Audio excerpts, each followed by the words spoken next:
how to start a conversation. And even though we've been starting conversations all of our speaking lives, it seems like when we're doing this in our business, people have a really hard time with it. So the best idea viruses and forever offers actually are exactly what you said, Brie. They are conversation starters. They initiate a conversation because they pique the curiosity of the right kind of person. Yes, that's so cool. Yeah. Um, Yeah, I like threshold alchemy quite a bit, Kyra. Uh, I wouldn't worry too if it's working, then I would just make it work better. I wouldn't worry too much about the branding. If the brand is already resonating, then work on the conversations. Don't worry about the packaging. But that sounds good to me. Larry asks, is an offer the solution to a problem? Yes, full stop. Like that's the whole point. It's a promise that you can keep. It's a solution to a problem or a means to helping someone achieve an aspiration.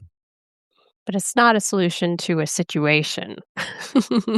I'm still learning about what's the difference between a situation and a problem. Well, that's a great I'm glad you raised that because that's the one of the biggest problems that I see that especially like new solopreneurs make is like, I'm a relationship coach. Like people that are having relationship difficulties are that's because they've created a situation or they are embroiled in this situation. You can't solve someone's situation Right. for them.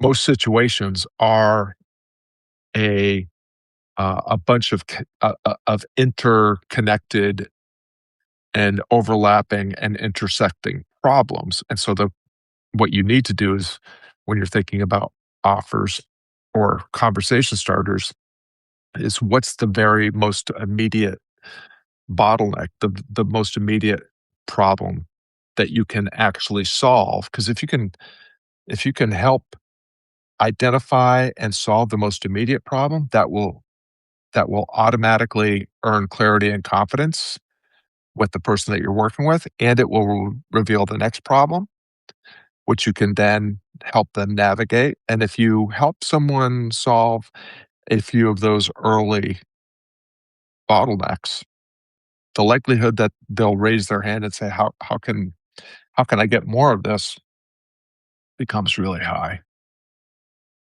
Yeah. Yeah, so I think we had a lot of good responses here and some different iterations of offers that people are testing out. I'm still testing mine. I don't fully know what I'm doing, but I sort of do. And that's kind of all we need is kind of know what you're doing, test it out, see if it works, see if people resonate or not. If they don't resonate, okay, maybe I just need to change a word or um, I think the reason I, talked to Scott about today is I need to do more doing things, follow-ups, showing up, testing things, seeing what works and what doesn't work. Not overbuilding too much. But I think we all need to do a little more of that. Yeah. Any other thoughts, Scott, or comments or I loved what you closed with, and it reminds me that, you know, I often say, when people say, "Well, what do I do when I don't know what to do?"